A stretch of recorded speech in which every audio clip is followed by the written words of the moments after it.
A school choice program championed by the Trump administration paves the way for thousands of public school students to attend private school.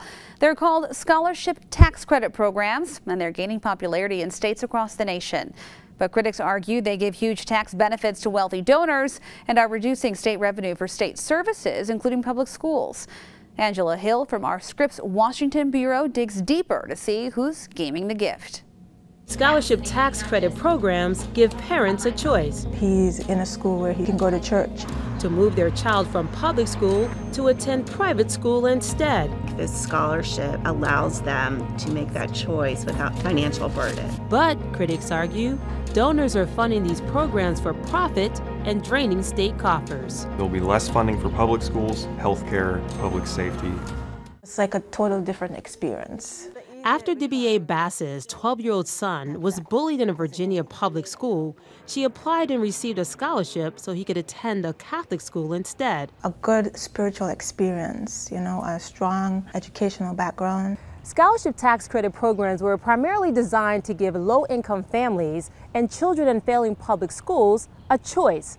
But they also give generous state tax credits to those who donate to a scholarship granting organization, reducing donors' taxes, sometimes dollar for dollar. 17 states have these scholarship programs, including Virginia, where Dr. Jennifer Bigelow is a superintendent of schools for the Diocese of Arlington. It's about supporting students and really making a difference in their lives. Their foundation is a scholarship granting organization, or SGO, that raises money from donors. They might not otherwise donate without this credit. I think it really can be a win-win for both systems.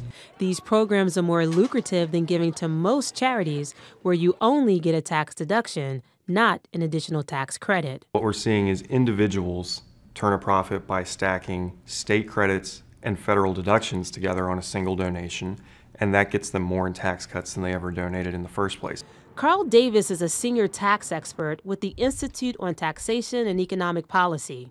He says in at least 9 of the 17 states, donors can potentially make a profit. For example, in Alabama, with a max donation of $50,000, donors not only get their $50,000 back in a tax credit, they also get a federal tax deduction worth at least $13,000, ultimately paying $63,000 less in taxes, resulting in a $13,000 profit over what they donated in the first place. And we found numerous websites promising big returns, like these sites in Georgia. It says the state pays you to donate, and this one, your donation can make you money.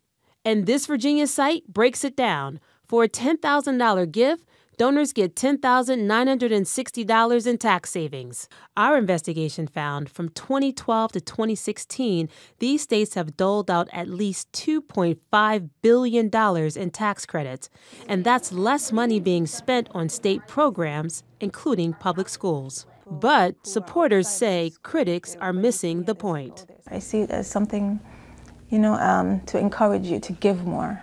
Not just for a tax break, but because you're doing something good.